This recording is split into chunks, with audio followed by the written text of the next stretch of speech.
Number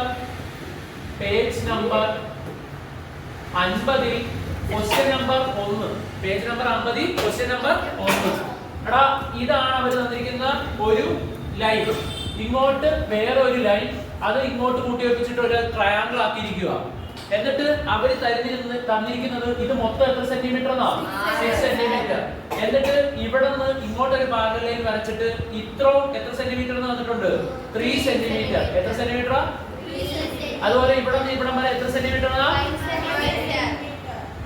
2 parallel lines split the lines into equal ratios നോക്കിക്കേ ഇത് ഒരു പാരലൽ ലൈൻ ഇത് ഒരു പാരലൽ ലൈൻ അല്ലെങ്കിൽ നമ്മൾ പഠിച്ചു ഇതൊരു ട്രയാങ്കിൾ ഇത് ട്രയാങ്കിളിന്റെ ബേസ് ആയിട്ട് എടുത്താൽ നമുക്കറിയാം ഇതാണ് സത്യത്തിൽ ട്രയാങ്കിളിന്റെ ബേസ് പക്ഷെ ആ ട്രയാങ്കിളിനെ എടുത്തിട്ട് ഇങ്ങനെ തിരിച്ചു വെച്ചാൽ ഇതാകുകയല്ല ബേസ് ആ ഒരു സൈഡിന് പാരലൽ ആയിട്ടുള്ള ഈ വര ഈക്വൽ ആയിട്ടായിരിക്കും എന്തിനെ രണ്ട് സൈഡിനെയും സ്പ്ലിറ്റ് ചെയ്യുന്നത് സത്യത്തിൽ അത് ഏത് തന്നെ തീർമാണെന്നറിയോ ഇതൊരു പാരലൽ ലൈൻ ഇതൊരു പാരലൽ ലൈൻ ഇതൊരു ലൈൻ ഈക്വൽ ആയിട്ടായിരിക്കും എന്ത് ചെയ്യുന്നത് സ്പ്ലിറ്റ് ചെയ്യുന്നത് സോ ഇത് 6 സെന്റിമീറ്റർ ആണെങ്കിൽ ചോദ്യം ഇതെത്ര എടാ റേഷ്യോ 3:5 റേഷ്യോ എന്ന് പറഞ്ഞാൽ 3:5 കാരണം ഈ പാരലൽ ലൈനും ഈ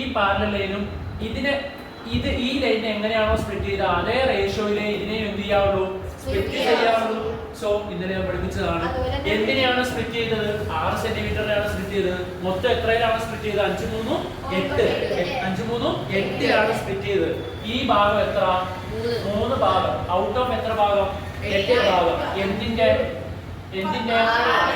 സോ ഇതിന്റെ ആൻസർ ഏത് സിമ്പിൾ 3 6 18 ഡിവൈഡഡ് ബൈ 8 18ൽ എത്ര 8 ഉണ്ട് 18ൽ 8 എത്ര പ്രാവശ്യം ഉണ്ട് 2 8 16 ശിഷ്ടം 2 20ൽ എത്ര പ്രാവശ്യം 2 20 2 8 വീണ്ടും 16 ശിഷ്ടം 4 40ൽ 8 2.25 ഇത് എത്ര സെന്റിമീറ്റർ 2.2 എടാ 2.25 എന്ന് പറഞ്ഞാൽ 2.4 ആണെങ്കിൽ മറ്റേ എത്ര 3.75 എത്ര 4 2 6 ഇത് എത്രയാണെന്ന് ഒറ്റടി കിട്ടും 3.75 അത് കണ്ടുപിടിക്കാൻ മെത്തേഡ് ഉണ്ട് എത്രയായിട്ടാ ഇതിനെ സ്പ്ലിറ്റ് ചെയ്യുന്നത് 5 പാർട്ട് ടോട്ടൽ പാർട്ട് എത്ര 8 എന്തിന്റെ 6ന്റെ 5 6 30/30ൽ എത്ര 8 8 16 24 3 ശിഷ്ടം 6 60ൽ 7 56 ശിഷ്ടം 4 40ൽ 5 3.75 സിമ്പിൾ ചെയ്തു page number 50 question number 2 page number 50 question number 2 അതിൻ്റെ അകത്ത് എന്താണ് നമുക്ക് പ്രൂവ് ചെയ്യേണ്ടത് നോക്കിക്കോ ഒരു വര വന്നിട്ടുണ്ട് വേറൊരു വര അതിനെ കൂട്ടി വെപ്പിച്ചിട്ട് ഒരു ട്രയാങ്കിൾ ആക്കി എന്നിട്ട് ഇതിന്റെ പേര് ബി ഇട്ടു ഇതിന്റെ പേര് സി ഇട്ടു ഇതിന്റെ പേര് എ എന്നിട്ട് നോക്കിക്കേ രണ്ട് പാരലൽ ലൈൻസ് ഇങ്ങനെ വരച്ചു അതായത് ഇവിടെ ഒരു പാരലൽ ലൈൻ അതിന് പാരലലായിട്ട് ഇങ്ങോട്ട് ഒരു പാരലൽ ലൈൻ വരച്ചു ഇത് R ഇത് P ഇത് രണ്ടും കൂടെ കൂട്ടി യോജിപ്പിക്കുകയും ചെയ്തു ഈ വര ഇതിന് പാരലൽ RP എന്ന് പറയുന്നത് AC ക്ക് പാരലൽ അതുപോലെ തന്നെ ഇതിന്റെ പേര് RQ QP എന്തിന് പാരലൽ AC ക്ക് പാരലൽ QR എന്തിന് പാരലൽ AP ക്ക് പാരലൽ നമുക്ക് പ്രൂവ് ചെയ്യേണ്ടത് വളരെ സിമ്പിൾ ആണ് കൺസെപ്റ്റ് മനസ്സിലാക്കിയവർക്ക് യൂസിങ് ട്രയാങ്കിൾ ABC ട്രയാങ്കിൾ ഉപയോഗിച്ചിട്ട് ഏത് പ്രൂവ് ചെയ്യാൻ BP by PC is equal to BQ by QA എന്ന് പറയുന്നത് പ്രൂവ് ചെയ്യാൻ നമ്മൾ ട്രയാങ്കിൾ ABC മാത്രം അപ്പം വേറെ വരയ്ക്കണം ഏത് മാത്രം വേറെ വരയ്ക്കണം ട്രയാങ്കിൾ ABC മാത്രം വേറെ വരയ്ക്കണം ABC ഇത് A ഇത് B ഇത് C ട്രയാങ്കിൾ ABC മാത്രം വേറെ വരച്ചു എന്നിട്ട് ഏതൊക്കെയാണ് എടുക്കേണ്ടതെന്നുള്ളത് നോക്കണം ഏതാ BPയും PCയും അപ്പോൾ അത് നിങ്ങൾ ഇവിടെ വരയ്ക്കണം BPയും PCയും കിട്ടും പിന്നെ BQവും QAയും അതേതാ BQവും QAയും എടാ അത് നമ്മൾ ചെയ്യണമെങ്കിൽ നിങ്ങൾ ഏത് പാറ്റേണിലാണ് നിങ്ങൾ കൺസിഡർ ചെയ്യേണ്ടത് QP ഏതാ QP അത് അങ്ങോട്ട് വേറെ ആയിട്ട് വരയ്ക്കുക മിക്സ്ഡ് ആയിട്ട് ഇതിനകത്ത് ഇങ്ങനെ കാണുമ്പോഴാണ് നമുക്ക് സംഭവങ്ങൾ എന്ത് ചെയ്യുന്നത് കിട്ടാതെ വരുന്നത്. അപ്പോൾ എന്ത് ചെയ്യണം, വേറെ ആയിട്ട് ക്വസ്റ്റ്യൻ അനലൈസ് ചെയ്യണം. ക്വസ്റ്റ്യൻ അനലൈസ് ചെയ്യുമ്പോൾ BP ബൈ PC എന്തിനോട് ഈക്വൽ ആ BQ by QA, BP by QA. So നോക്കിക്കേ, ഇൻ ഫിഗർ എന്താണ് നമുക്ക് കാണാൻ പറ്റുന്നത്?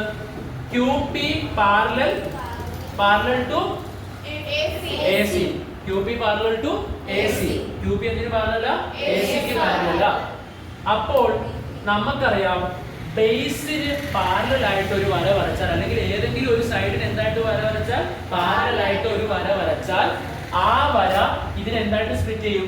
ഈക്വൽ ആയിട്ട് സ്പ്ലിറ്റ് ചെയ്യും. ഈക്വൽ ആയിട്ട് എന്ത് ചെയ്യും? സ്പ്ലിറ്റ് ചെയ്യും. സോ പറഞ്ഞോ, BP by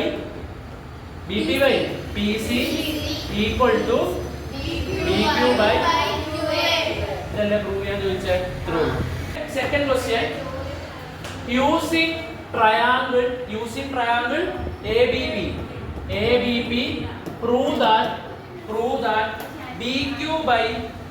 BQ divided by QA equal to BR divided by RP എന്നാണ് നമ്മളോടുള്ള ചോദ്യം. ഓക്കേ അല്ലേ? അപ്പോൾ ഇത് ചെയ്യാൻ വേണ്ടി നമ്മുടെ ABP മാത്രമായിട്ട് വരയ്ക്കുക. which is ABP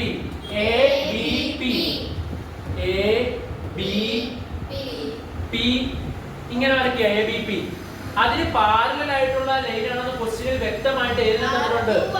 QR എന്താ? QR. നമുക്കറിയാം രണ്ട് പാരലൽ ലൈൻസ് മറ്റുള്ള ലൈൻസിനെ എല്ലാം ഈക്വൽ റേഷ്യോയിൽ സ്പ്ലിറ്റ് ചെയ്യും.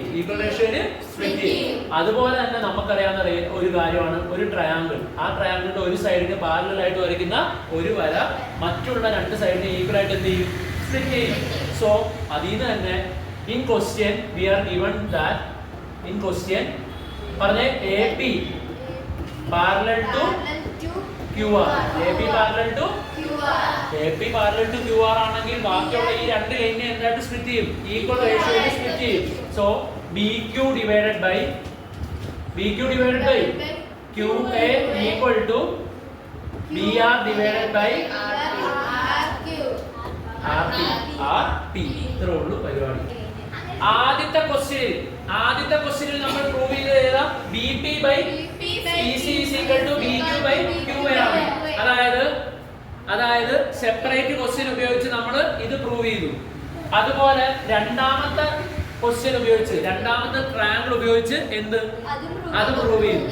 നമുക്ക് ഇവിടെ നോക്കുമ്പോൾ രണ്ടുപേർക്ക് സെയിം ഉള്ളത് ഏതാ? BQ ബൈ, അതായത് നോക്കിക്കേ, BQ ബൈ QA എന്തിനോട് equal? BP by PC equal.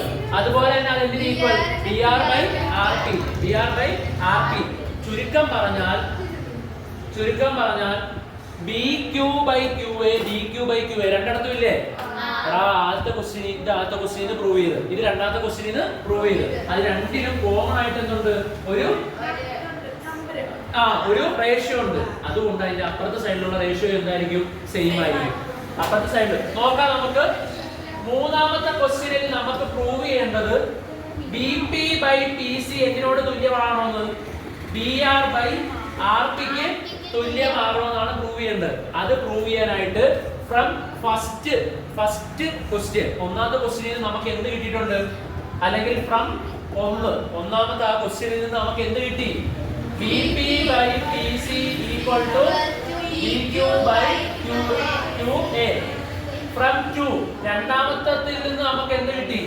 BQ by QA equal to RP. രണ്ടിടത്തും നമ്മൾ നോക്കുകയാണെങ്കിൽ ഇത് എന്താ? സെയിം. അപ്പൊ സെയിം ആണെങ്കിൽ നമുക്ക് എന്ത് എഴുതാൻ പറ്റും?